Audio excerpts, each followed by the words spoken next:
देखो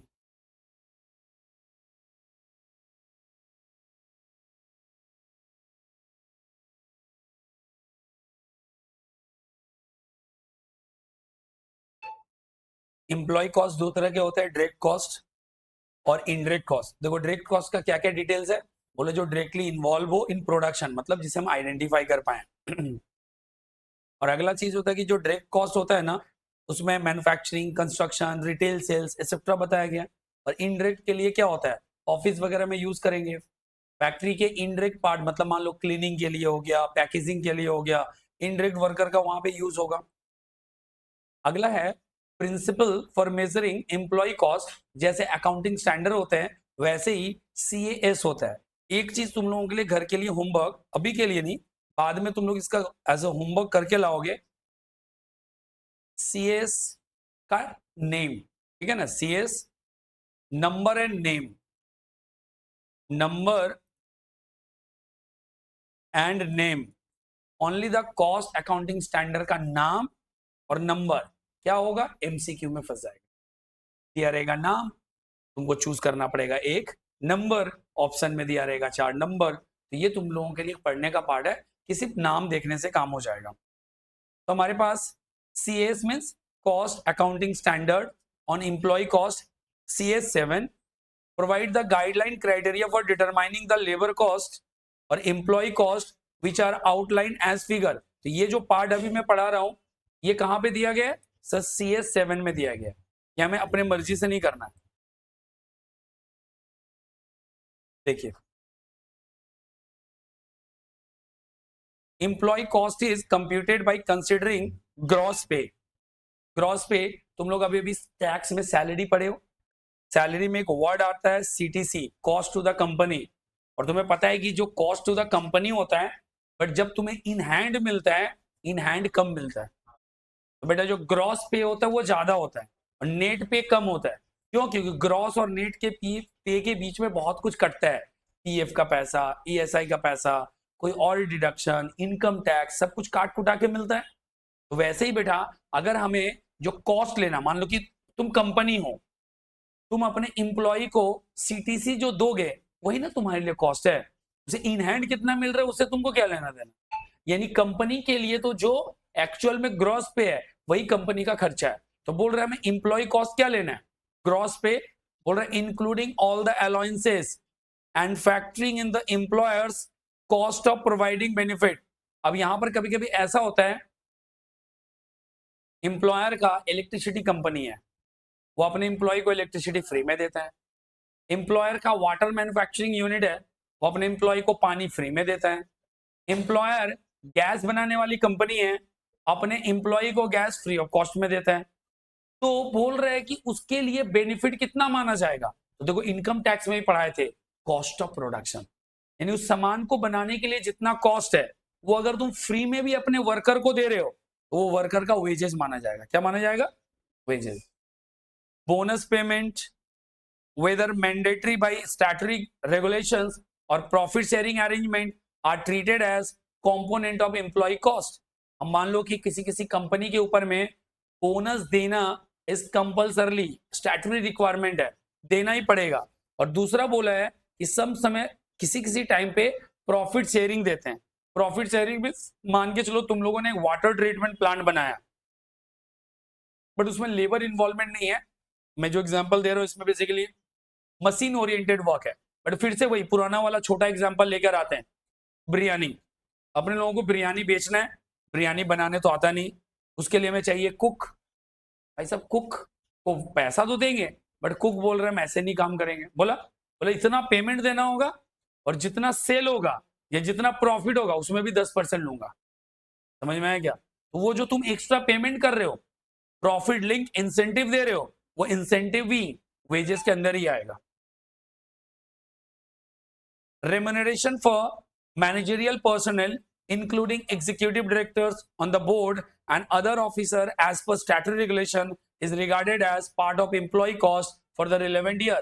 मतलब जैसे सुपरवाइजर वगैरह भी है तो बेटा वो भी एम्प्लॉय कॉस्ट के अंदर ही आएगा, क्योंकि वो उसे रेगुलेट करने के लिए, उसे मैनेज करने के लिए रहता है। अब इधर देखो, remuneration for non executive directors. अभी कोई भी तुम लोग डायरेक्टर चैप्टर पढ़े हो क्या? Executive directors and non executive directors में क्या फर्क है?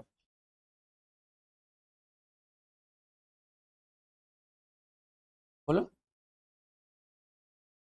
जो बेटा अरे ऐसी भी नहीं भी पढ़े तो भी, नॉन एग्जीक्यूटिव डायरेक्टर्स मतलब जो फुल टाइम वहां पे नहीं रहते।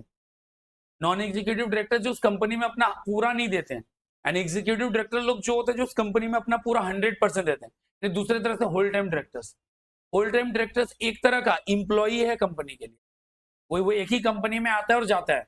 लेकिन जो एग्जीक्यूटिव डायरेक्टर्स है वो 10 कंपनी में भी एग्जीक्यूटिव डायरेक्टर्स रहेंगे, मतलब अलग अलग कंपनीज में, तो वो वहां का फुल टाइम नहीं है। इसीलिए जो एग्जीक्यूटिव डायरेक्टर्स होगा वो इंप्लॉय कॉस्ट में आएगा, और जो नॉन एग्जीक्यूटिव डायरेक्टर्स होगा वो नॉर्मल एडमिनिस्ट्रेटिव कॉस्ट वगैरह में ले लेंगे। नेक्स्ट पार्ट सर, ये पॉइंट पढ़ना जरूरी है, क्योंकि अगर स्टार्टिंग में एक बार पढ़ लेते हैं ना, तो जब हम लोग देखो जब मटेरियल का प्रैक्टिकल सम्स कर रहे थे तो थोड़ा कहीं ना कहीं इजी लगता था, क्योंकि उसका हम लोग बेसिक समझ के आए थे। एग्जाम में ये सारे पार्ट्स का एक ही यूज है, सिर्फ और सिर्फ एक यूज। शॉर्ट नोट्स में आया तो ठीक है, नहीं तो एमसीक्यू। ये सब कुछ पढ़ने के पीछे एक ही कारण है, वो है एमसीक्यू। देखो तो इसमें कट जा रहा है क्या?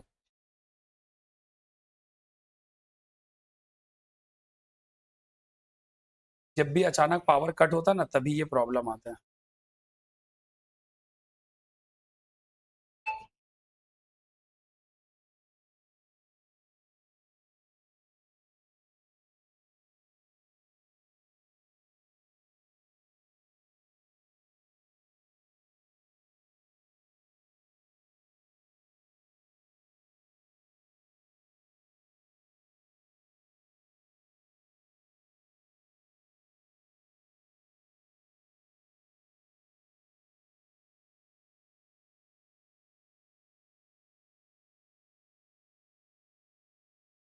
देखो, cost associated with voluntary retirement, retrenchment, termination are amortized over the period of benefit from such cost। अब इंप्लॉय कॉस्ट पढ़े हो, मतलब सैलरी पढ़े हो, तो थोड़ा थोड़ा कोरिलेट कर पाओगे। वीआरएस में क्या होता है, रिटायरमेंट के पहले रिटायरमेंट देते हैं, कॉम्पनसेशन या एक अमाउंट पे करना पड़ता है। रिट्रेचमेंट में भी वैसे ही पेमेंट करना पड़ता है, या फिर टर्मिनेट कंपनी से निकाल दिया जाता है, ले ऑफ कर दिया जाएगा, तो भी बेटा क्या होगा, एक पेमेंट करना पड़ेगा। तो मान लो कि 2 लाख रुपया का मैंने कॉम्पनसेशन दिया, उसका जो जॉब लाइफ था ना वो 5 साल बचा हुआ था, तो ये 2 लाख रुपया इस साल का कॉस्ट नहीं है, बल्कि इसे 5 ईयर्स में एमोटाइज करेंगे। कितने साल में? 5 साल में। Employee cost excludes any imputed cost. Imputed cost में क्या क्या आएगा? इंप्लॉई कॉस्ट में वो नहीं लेते।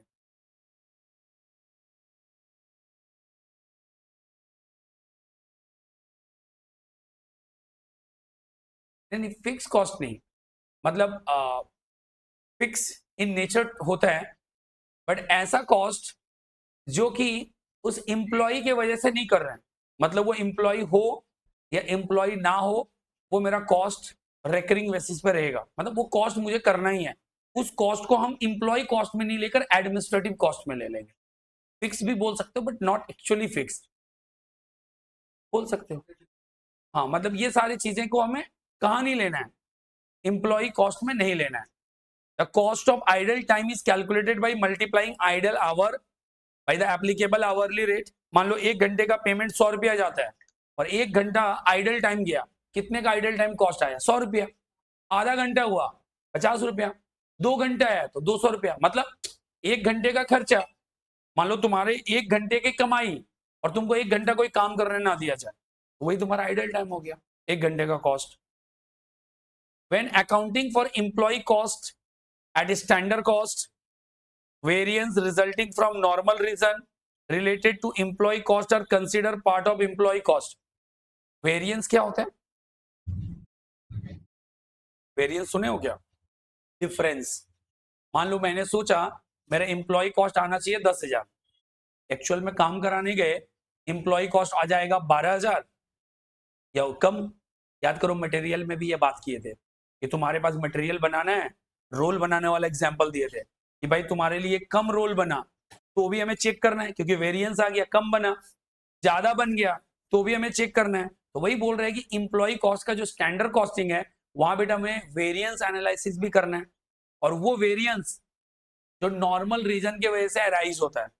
नॉर्मल रीजन मतलब नॉर्मल कॉस्ट, वो नॉर्मल कॉस्ट वर्क कॉस्ट में आएगा, वर्क मींस वर्कर के कॉस्ट में आएगा, वेजेज में आएगा। नॉर्मल कॉस्ट या नॉर्मल लॉस और एबनॉर्मल लॉस क्या होता है? नॉर्मल लॉस और एबनॉर्मल लॉस का डेफिनेशन क्या है?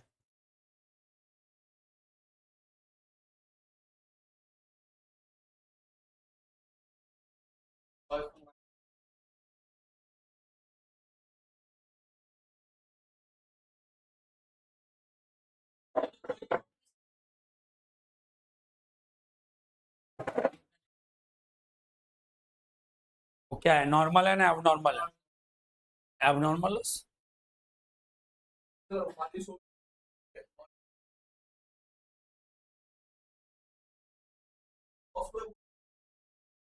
नॉर्मल लॉस को कॉस्ट का पार्ट लेंगे कि नहीं लेंगे, और एबनॉर्मल लॉस को कॉस्ट का पार्ट लेंगे कि नहीं लेंगे? एबनॉर्मल कॉस्ट को लेना है, नॉर्मल को? सबका आंसर यही है ना, किसी को चेंज भी करना है? दोनों ही लेना है। एक अलग आंसर है सिर्फ कि दोनों लेना है। तुम लोग बोल रहे हो एबनॉर्मल, एबनॉर्मल लेंगे, नॉर्मल नहीं लेंगे। अच्छा, तुम उसका उल्टा बोल रहे हो, नॉर्मल लेंगे एबनॉर्मल नहीं लेंगे। अपनी मर्जी से बोले ना, ये लोग बोल रहे हैं तो उसका कुछ उल्टा बोलना है।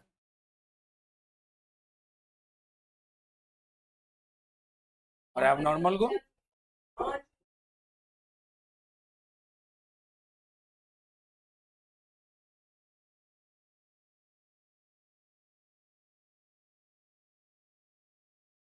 सिद्धार्थ बोलो।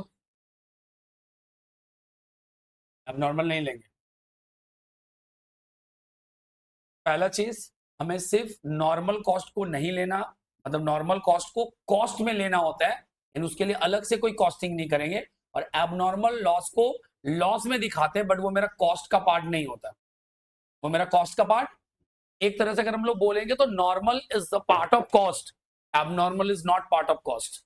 एबनॉर्मल लॉस को कॉस्टिंग का पार्ट नहीं लेते हैं। क्यों? पहले किसी का एग्जांपल लेते हैं। कोई बोल रहा था ना हुकिंग वाला, मान के चलो आटा मैदा चीनी किस में रहता है? बैग में रहता है, जूट का बोरा में रहता है। उसको कैसे चलाते हैं कुली? भाई माथे पे लेते हैं, चढ़ाते हैं, सब लोग ऐसे करते हैं। उसको हम लोग क्या ट्रीट कर रहे हैं? नॉर्मल वेस्टेज कर रहे हैं ट्रीट। मान लो 100 किलो मैदा भेजोगे, 99 केजी मैदा रिसीव होगा। 100 केजी मैदा का दाम 1000 रुपया।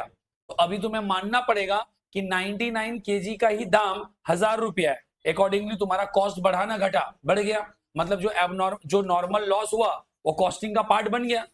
अभी तुम लेकर जा रहे थे मैदा, और भाई तुम्हारा मैदे का बोरा फट गया, बारिश गिर गया, 50 किलो मैदा बर्बाद हो गया।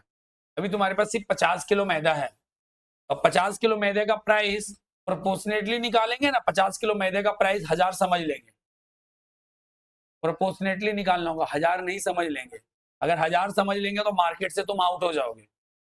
समझ में आया क्या? मान के चलो कोई एग रोल बनाने वाला दुकान है तुम्हारा है, और तुम एक ट्रे एग लेकर आ रहे थे और तुम्हारे हाथ से गिर जाएगा, तो आके क्या करोगे? एग रोल का प्राइस बढ़ा दोगे कि आज अंडा टूट के गिर गया भाई, दाम बढ़ा देते हैं? नहीं। तुम्हारा आटा तुमसे बर्बाद हो गया, खराब हो गया, तो तुम आटा का प्राइस बोल दोगे नहीं अब 4 रुपए किलो बेचेंगे? कौन खरीदेगा तुमसे? एबनॉर्मल कॉस्ट को हम लॉस में लेते हैं, बट वो कॉस्टिंग का पार्ट नहीं होता। तो इसको अगर हम लोग को एक्सप्लेन कर रहे हैं, ये एग्जाम्पल सही था। एक्सप्लेन करने का तरीका क्या है कि सर जो नॉर्मल लॉस हुआ था ना, उसको बोलना पड़ेगा इन कोर्स ऑफ बिजनेस, और वो बिजनेस का नेचर होता है कि वो लॉस होगा ही होगा। अब कोई बोलेगा कि सर कैसे होगा, आप तो अभी जूट का बोरा ले रहे हैं ना, उसमें आटा लेके जा रहे थे ना, इसलिए आपका आटा गिरा। सर आप एयर टाइट कंटेनर में लेके जाइए ना। अब प्लास्टिक का बैग लीजिए, आशीर्वाद का आटा 5 किलो वाला आता है प्लास्टिक में, कितना पैक रहता है, बट बेटा वो नॉर्मल कोर्स ऑफ बिजनेस में प्रैक्टिकेबल नहीं है। क्यों? एक तो उतना बड़ा प्लास्टिक का पैकेट बना नहीं सकते, 50 किलो का बनाएंगे उठेगा नहीं, फट जाएगा। वो 5 किलो है इसलिए नहीं फटता। दूसरा चीज, हमें लोडिंग अनलोडिंग करने के लिए बड़े बोरे को पकड़ेगा कैसे? उसे पटका जाएगा, पटका जाएगा तो बेटा तुम्हारा प्लास्टिक का पैकेट फट जाएगा। बोलेगा नहीं सर थोड़ा मजबूत बनाते हैं, स्टील स्टील का बना लेते हैं। होता है ना, कंटेनर अच्छा कंटेनर बनाते हैं, स्टील का बनाएंगे, क्या प्रॉब्लम आएगा? तब तो आटा बर्बाद नहीं होगा, पूरा एयर टाइट कंटेनर में लेके चलते हैं, लोडिंग वगैरह बढ़ जाएगा, कॉस्ट बढ़ जाएगा, कॉस्ट बढ़ जाएगा तो बढ़ जाएगा, उससे क्या फर्क पड़ता है? क्योंकि सर कॉस्ट में सभी लोग ट्रांसपोर्टेशन के लिए वो यूज नहीं कर रहे जो हम यूज कर रहे हैं। मतलब एयर टाइट कंटेनर में लेकर जाना उस आटा या मैदा के लिए रिलेवेंट कॉस्ट नहीं है, तो हमें रिलेवेंसी भी तो चेक करना है। अरे हमें रिलेवेंसी भी तो चेक करना है। तो देखो बहुत से में बोला जाता है ना कि तुम जो खर्चा कर रहे हो वो रिलेवेंट है कि नहीं, वो चेक करो, क्योंकि जो कर रहे हो अगर वो रिलेवेंट नहीं है तो बेकार की कॉस्ट है ना बेटा। जैसे एग्जांपल, अभी एक भाई साहब, तुम लोगों का आटा मैदा का दुकान है, किसका है? दुकान को लॉक करना है, कैसे लॉक करोगे? ताला वाला लगाओगे, शटर वटर लगाओगे, हो गया ना। लेकिन एक सोने का दुकान है, ज्वेलर्स का शॉप है, वो अपना लॉकिंग सिस्टम कैसे करेगा? उसके पास ऑब्वियसली हाईटेक लॉकिंग होना चाहिए या अलग अलग टेक्नोलॉजी वाइज होना चाहिए। कोई शटर खोलेगा तो आवाज आएगा, या मतलब सीसीटीवी कैमराज होना चाहिए, मतलब हार्ड लॉक्स होना चाहिए। अब कोई आटा मैदा के दुकान में लगा दे, क्या होगा? रिलेवेंट है क्या?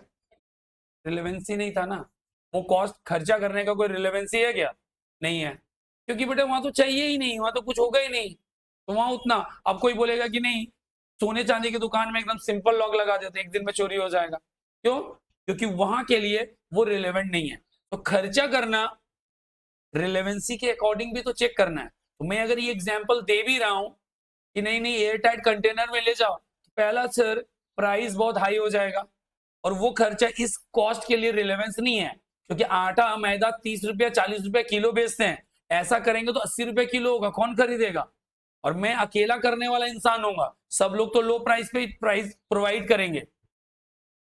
तो हम लोग नॉर्मल लॉस को ऐसा बोल सकते हैं, normal loss is the loss which is unavoidable, which is unavoidable. भैया होगा ही होगा, unavoidable in normal course of business. हम तो अनअवॉइडेबल वर्ड बोल देंगे, लेकिन अब तुम्हारे मन में फिर सवाल आएगा ना, क्यों सर मैदा को डाल देंगे एयरटाइट कंटेनर में, अनअवॉइडेबल कैसे है? अरे unavoidable means in ordinary course of business में हम उसे अवॉइड नहीं कर सकते। आटा मैदा चीनी ऐसे पटकोगे गिरेगा। वो पेट्रोल का एग्जांपल दिया, क्यों पेट्रोल कम आएगा? क्योंकि बेटा पेट्रोल इवोपरेट हो जाता है, पेट्रोल खुला रख दोगे तो क्या होगा? इवोपरेट होके मतलब तुम्हारा एनवायरनमेंट में मिल जाएगा। तो उसके लिए हम लोग एयर टाइट कंटेनर यूज तो करते हैं, लेकिन पेट्रोल डालने के टाइम, पेट्रोल निकालने के टाइम कुछ ना कुछ इवोपरेट होगा कि नहीं होगा। प्लस जिस कंटेनर में हम लोग लाते हैं, तो जब ऑयल को एक्सट्रैक्ट करते हैं, ऑयल को जब कंटेनर को एम्प्टी करते हैं, खाली करते हैं, अंदर तो कुछ ना कुछ ऑयल डॉट्स या ऑयल ड्रॉप्स अंदर ही रह जाएगा। अब तो ऐसा तो नहीं करते किसी आदमी को भेजेंगे जाओ पोंछ पाछ के निकाल के लेकर आओ, नहीं होगा ना। मतलब क्यों नहीं होगा? That is the normal course of business है सर।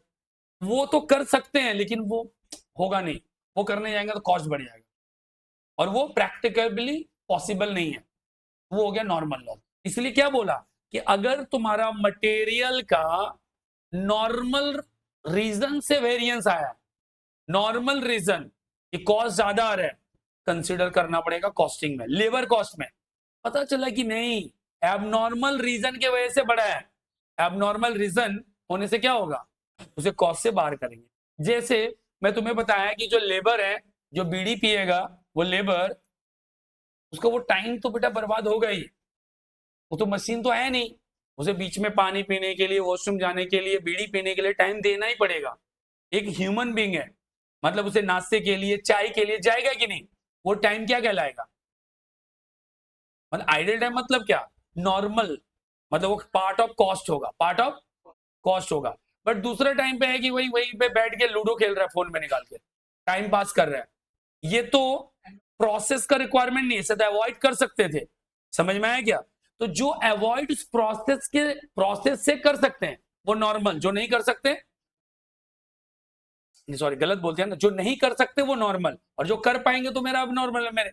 और दूसरा तरीका सर, जितने भी एबनॉर्मल लॉस होते हैं वो हमारी गलती से होता है, हमारे एरर से होता है। अगर हम गलती ना करें तो कभी भी हमें एबनॉर्मल लॉस नहीं होगा। क्लियर है क्या? ये हुआ एक पॉइंट, ये हुआ एक तरीका।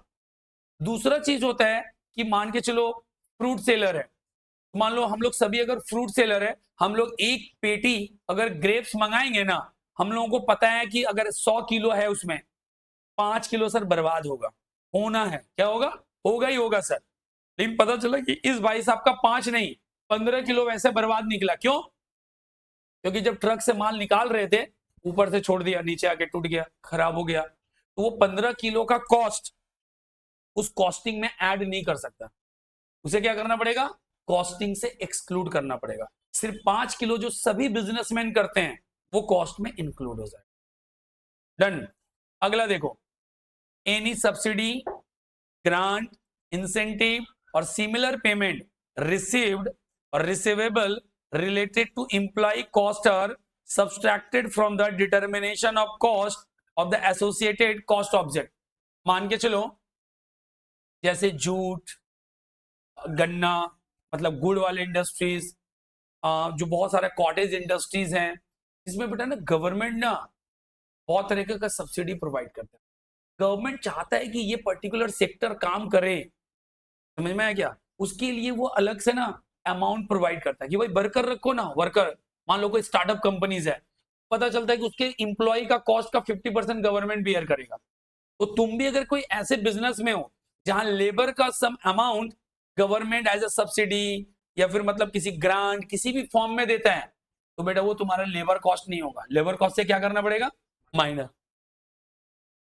देखो इधर, material and quantifiable abnormal cost do not constitute part of employee cost। Material मतलब यहां पे मटेरियल का मतलब वो नहीं, यहां पे मटेरियल का मतलब होता है मतलब वॉल्यूम, जिसको अपने लोग मटेरियलिटी बोलते हैं, एंड क्वांटिफाइबल मतलब जिसको कि हम अमाउंट में कन्वर्ट कर पाए, भैया कितने का लॉस हुआ है। एबनॉर्मल कॉस्ट, ऐसे भी एबनॉर्मल कॉस्ट लेते हैं क्या? तो यहां पर भी मटेरियल या फिर जो भी मतलब क्वांटिटी हम लोग आइडेंटिफाई कर रहे हैं, एबनॉर्मल कॉस्ट है तो उसे अपने लोग लेबर कॉस्ट में नहीं लेना है। Penalties, damage paid to the statutory authority और third party parties are not included in employ cost. आगे तुम लोगों को पता चलेगा, तुम लोग कंपनी हो, तुमने अपने एम्प्लॉय का पीएफ का पैसा काट लिया, गवर्नमेंट को जमा ही नहीं किया, हेवी इंटरेस्ट, पेनल्टीज भी लगा देगा। समझ में आया क्या? पीएफ का पैसा जमा नहीं कर रहे हो, पेनल्टी। ईएसआई का पैसा जमा नहीं कर रहे हो, पेनल्टी। तुमने वर्कर लोगों के लिए इंश्योरेंस लिया है या वर्कर लोगों के लिए गवर्नमेंट का कोई स्कीम था, वहां तुम फेलियर हो रहे हो और वो फेलियर के वजह से तुम्हें फाइन देना पड़ रहा है, तुम बेटा उसे लेबर कॉस्ट में नहीं ले सकते। ऐसे भी हम अगर मान के चलो कि किसी भी चीज का बिजनेस कर रहे हैं और वो बिजनेस मेरा ना इलीगल है और उसके लिए आकर क्या गया, गवर्नमेंट फाइन ठोक के गया, मतलब जो भी रिस्पेक्टिव डिपार्टमेंट है, उस फाइन को हम अपने प्रोडक्शन कॉस्ट में ऐड करेंगे क्या? नहीं करेंगे। तो वही चीज अगर लेबर से रिलेटेड है तो लेबर कॉस्ट में नहीं होगा। जैसे बोले ना पीएफ का पैसा जमा नहीं किया, बोला जमा नहीं किया, मान लो कि 20,000 का लगा दिया फाइन, तो वो ऐसा पीएल में नहीं लिख देगा इंप्लॉई के लिए किए, नहीं भैया तुम इंप्लॉई के लिए नहीं किए, वो 20,000 तुम्हारा इंप्लॉई कॉस्ट या लेबर कॉस्ट में नहीं आएगा। Then the cost of providing benefits such as free housing, salary पड़े हो तो सब पता ही होगा, डीए, कन्वेंस, चिल्ड्रन एजुकेशन, यानी यहाँ पर वो सब पेमेंट देख रहे हो, convince, employees calculated based on total cost of all resource consumed in offering such benefit and any recoveries from employees for benefit provided उसको माइनस कर लेना पड़ेगा कॉस्ट से। जैसे हाउसिंग प्रोवाइड कर दो, सैलरी पड़े हो ना, हाउस रेंट अलाउंस या रेंट फ्री एकोमोडेशन या फ्री में गाड़ी दे देना, फ्री में सर्वेंट दे देना, क्लब का बिल चुकता कर देना। अब पता चला हम बोले देखो रहने के लिए तुमको घर दिए है ना, बात सही है, इसके लिए घर का भाड़ा बाहर लेते तो 20,000 रुपया महीना पड़ता, कंपनी बोल रहा तुम 5,000 दो, कम से कम 5,000 दो।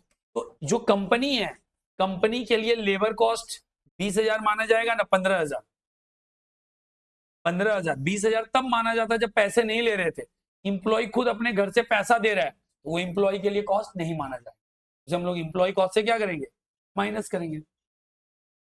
And change in the cost accounting principle for determining employee cost should only occur if required by law for compliance with the cost accounting standard, or if the changes result in more appropriate preparation and presentation of enterprise cost statement. याद करो accounts में concept आता था changing accounting policy.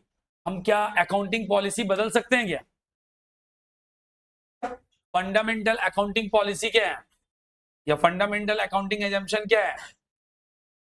Accrual, going concern और consistency. बस accounts का ये नहीं है, फिर भी बता रहा हूं.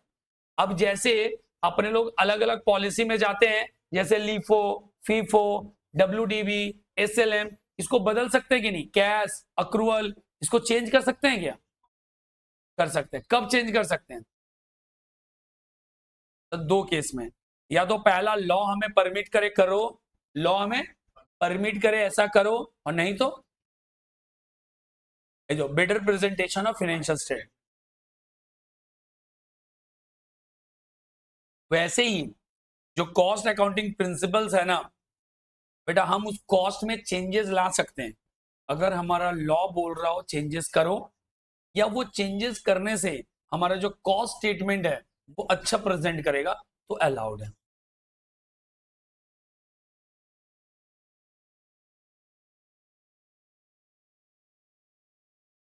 तुम लोग को कुछ टेस्ट असाइन हुआ है पता है ना? 1 मार्च को. क्या क्या है? कोई एक जन ना ग्रुप में टाइप करके भेज देना ना, टॉपिक जो जो बोले. मटेरियल कॉस्ट में था और डिपार्टमेंटल अकाउंट्स में रहेगा. ये 1 मार्च को होगा, ठीक है ना? दोनों टेस्ट साथ में होगा. देखो इधर उसका डेट बता देंगे, अलग डेट पे होगा. देखो इधर डायरेक्ट कॉस्ट टाइम बेसिस, और यहाँ पे cost centre basis. Cost centre पता है क्या होता है? Cost centre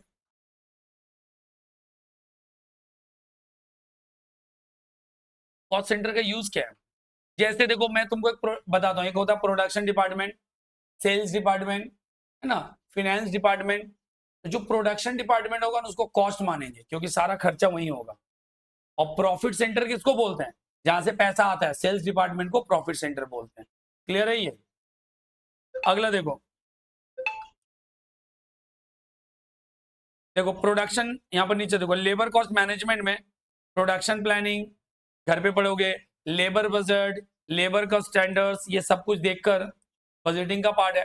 factor controlling the employee cost. Employee cost को कैसे कंट्रोल कर सकते हो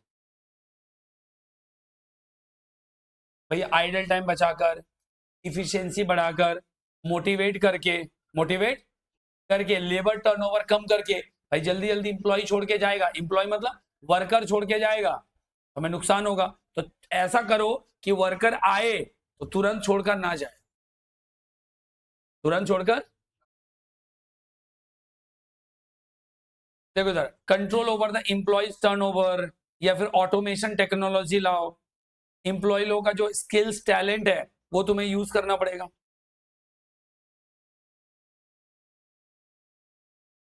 ह्यूमन रिसोर्स डिपार्टमेंट क्या होता है?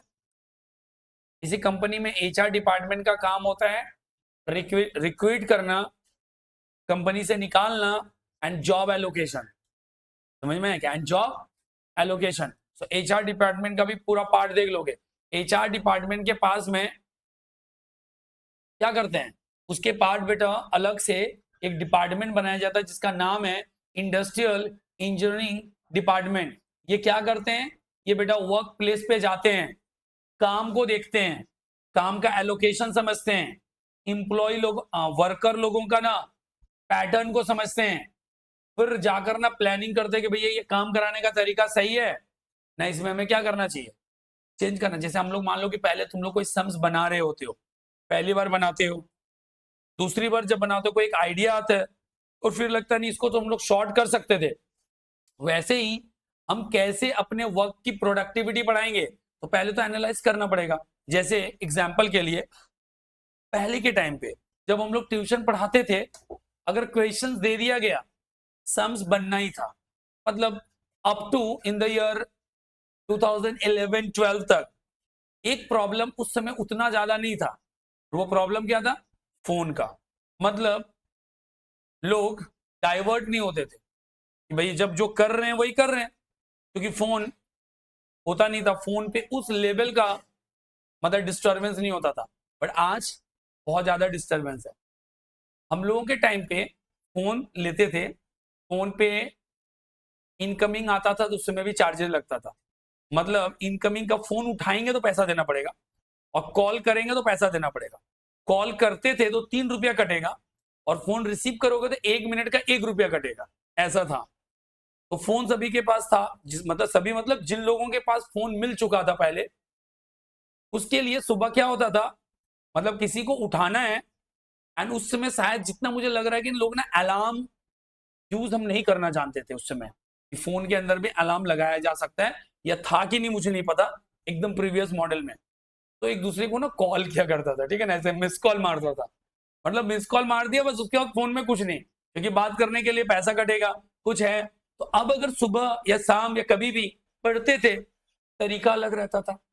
आज अगर हम पढ़ा रहे हैं तो बेटा डाइवर्टेड होगे, क्योंकि तुम्हारे पास ऑप्शंस है। अब वो ऑप्शन तुम्हें डिस्टर्ब करेगा ही करेगा। हम ना चाहकर भी फोन, उसके ऊपर कोई चैट्स, मैसेज, कॉल्स, ये आते रहेंगे।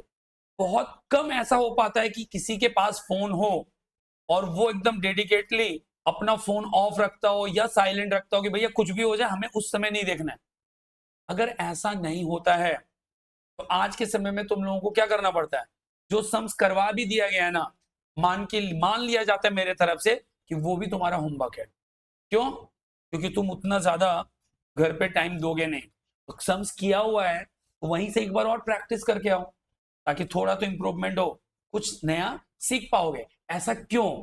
क्योंकि आज का इन्वायरमेंट ऐसे चेंज हो रहा है, और मैं क्या बोल रहा हूं, आने वाले टाइम पे इन्वायरमेंट और भी बहुत ज्यादा चेंज हो जाएगा।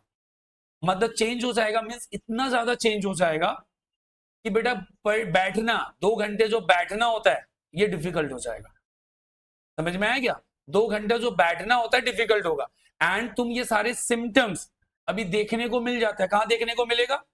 तो अगर कांटेक्ट में 5 साल, 6 साल, 7 साल, 8 साल, 5-6 पे कम दिखेगा, बट 8, 9, 10, 11 साल के बच्चे हैं ना आसपास, चाहे रिलेटिव के हो, घर घर पे हो, तुम फोकस करना स्टार्ट करना कि अगर वो लोग फोन देख रहे हैं, क्लासेस कर रहे हैं, एंड मैक्सिमम टाइम पे कंप्लेन होगा, वो लोग बैठेंगे नहीं।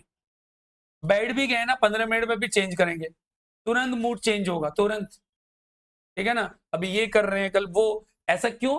क्योंकि आने वाले, क्योंकि इतना ज्यादा डाइवर्सन है ना, हम लोगों के ऊपर उतना नहीं हो रहा, तुम्हारे ऊपर उतना इंपैक्ट दिख नहीं रहा है, क्योंकि तब तक तुम्हारा ब्रेन थोड़ा ग्रोथ कर लिया है।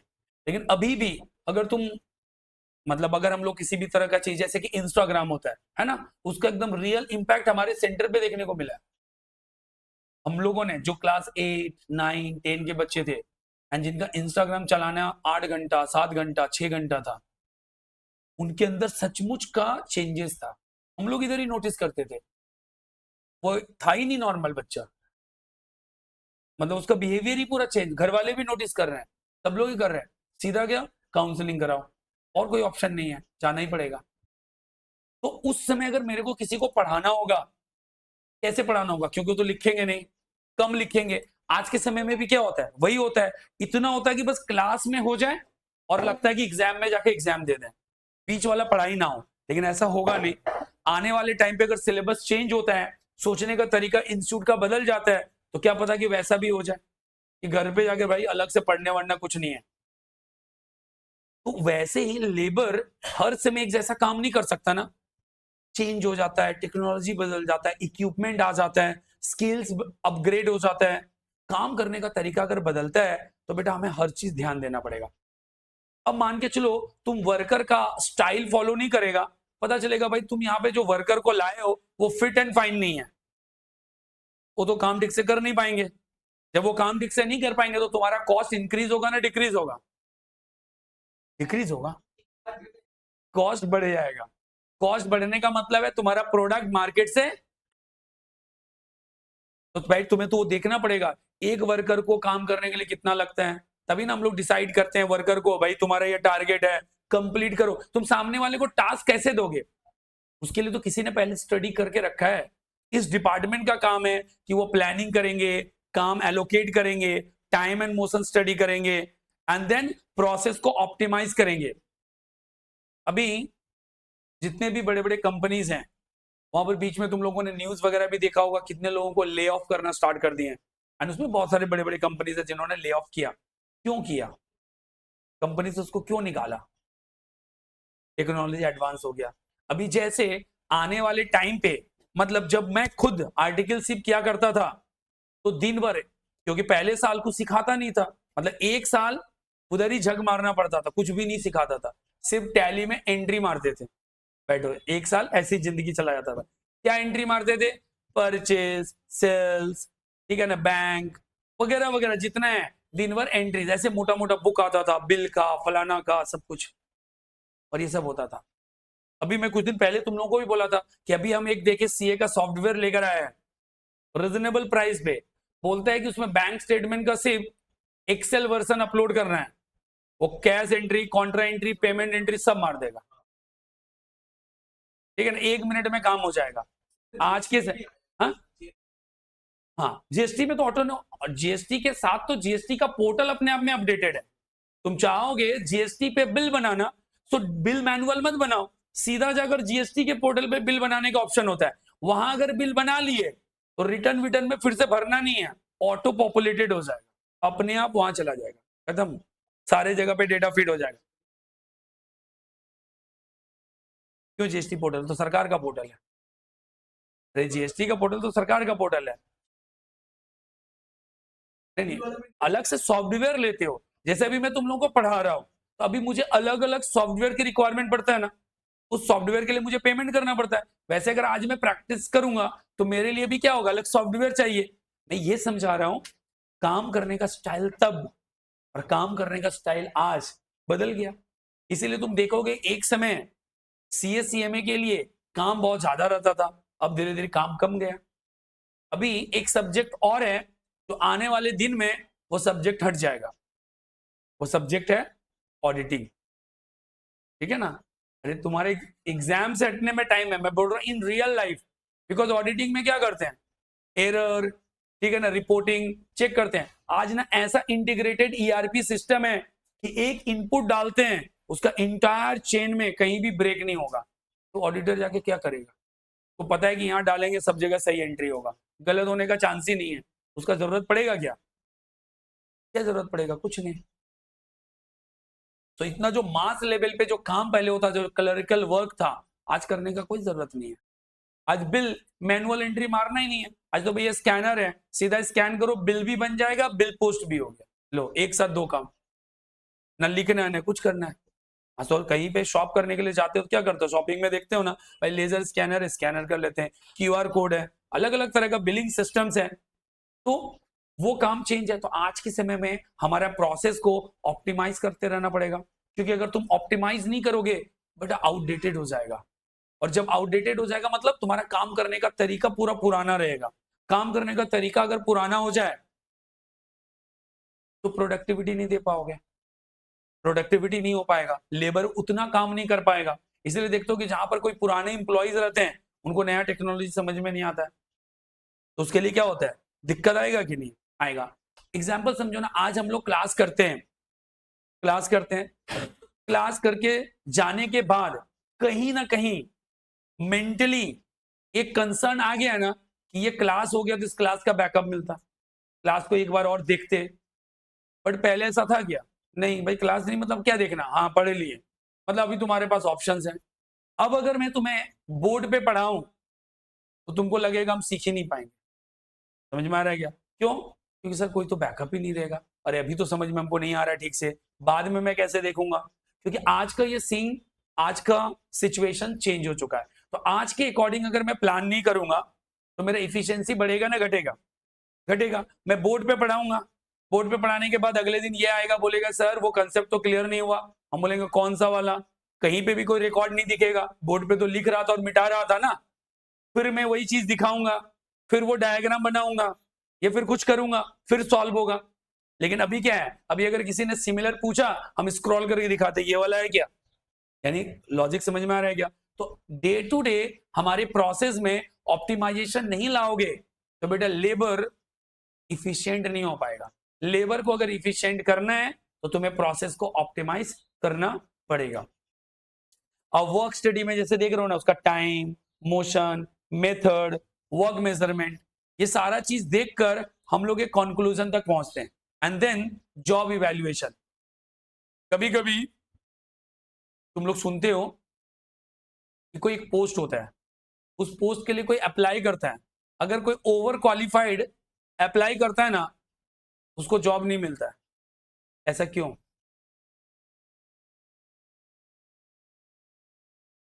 हाँ, तो अगर है तो अच्छा है ना, लेकिन उसको नहीं लेता है।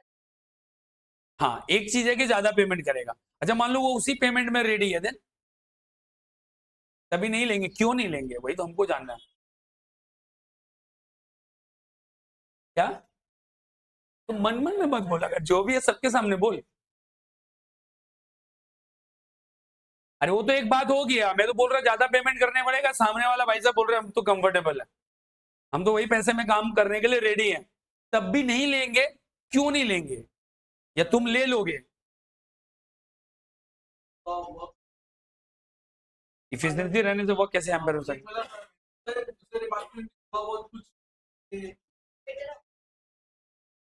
गुड।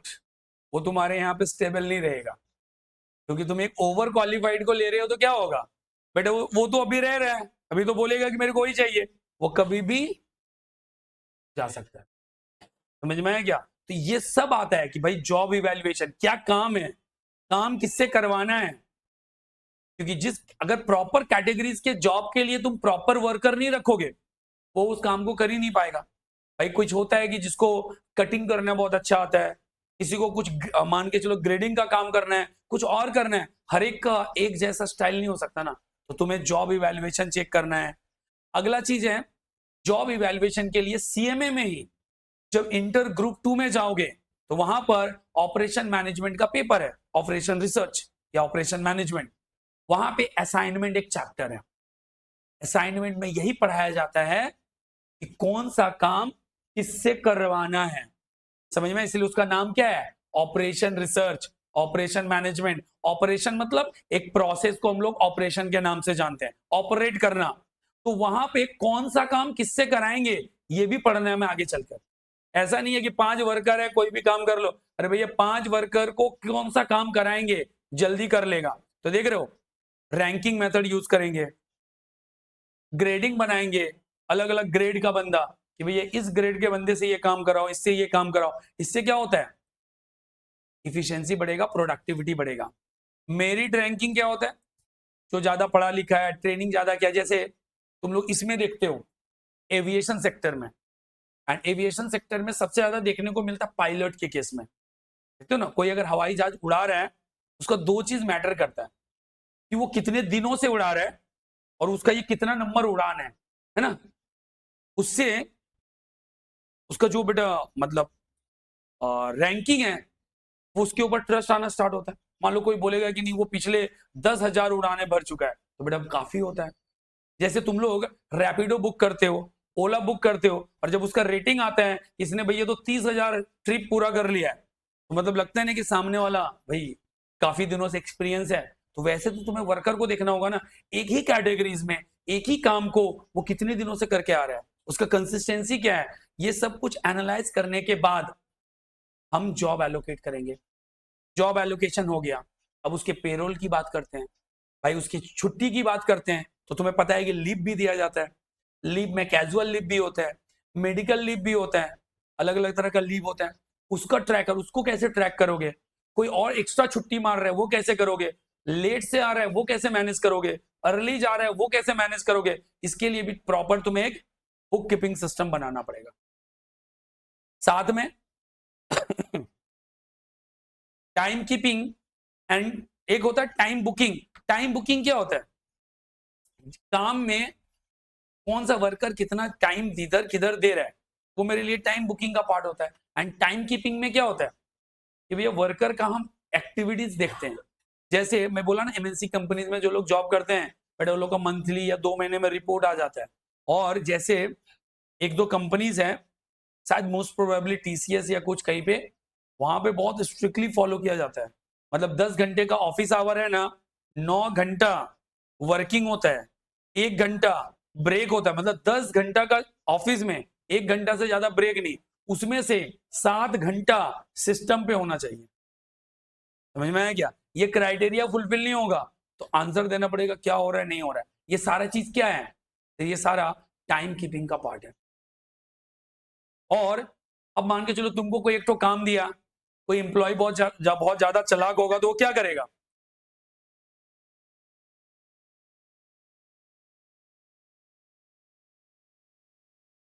ये पूरा का पूरा थियोरेटिकल है। अभी देखो यहाँ पर अटेंडेंस है, डिस्क मेथड, ये सब पुराना हो चुका है। टाइम रिकॉर्डिंग, क्लॉक कार्ड भी चला गया, बायोमेट्रिक आज के समय में चलता है। बायोमेट्रिक मतलब फेस क्या। अब यहाँ पे टाइम बुकिंग का पार्ट है। नीचे अगर हम लोग थोड़ा सा अलग अलग मेथड पे जाएंगे कि किसी को टाइम बेसिस पे देंगे या किसी को पीस बेसिस पे देंगे। आप देख रहे हो काम कराने के लिए हम लोग एक डेली सीट बना लो या वीकली टाइम सीट बनाओ। जॉब टिकट, जैसे मान लो कोई गैरेज वगैरह में काम करता है तो बेटा वो कितना गाड़ी में क्या काम किया, जॉब टिकट कितना टिकट दिन भर में परफॉर्म किया। लेबर कॉस्ट कार्ड या फिर टाइम एंड जॉब कार्ड, दोनों साथ में करो। मतलब हम उसका टाइम भी देख रहे हैं और क्या क्या काम किए हैं, हम दोनों चीज को पैरेलली मैनेज करेंगे। कोई दिक्कत है? बस इसको यहीं तक रखते हैं। ये थ्योरेटिकल पार्ट पढ़ना पड़ेगा और इसके बाद आएगा लेबर टर्नओवर। वहां से भी एक क्वेश्चन फिक्स रहता है, लेबर टर्नओवर। ये सीए का। देखो यहाँ पर एम्प्लॉय कॉस्ट, डायरेक्ट और indirect cost, labour cost control कैसे करेंगे। अलग अलग डिपार्टमेंट देख रहे हो जो पढ़े हम लोग, पेरोल डिपार्टमेंट है, कॉस्ट डिपार्टमेंट है, टाइम कीपिंग डिपार्टमेंट है, दोनों में एक ही चीज मिलेगा। और अगर इसमें देख रहे हो time booking and time keeping, सारा चीज मिलेगा। तो अपने अपने स्टडी मटेरियल से एक बार स्टडी करके आओ एंड देन इसके प्रैक्टिकल सम्स की तरफ जाएंगे। ठीक है।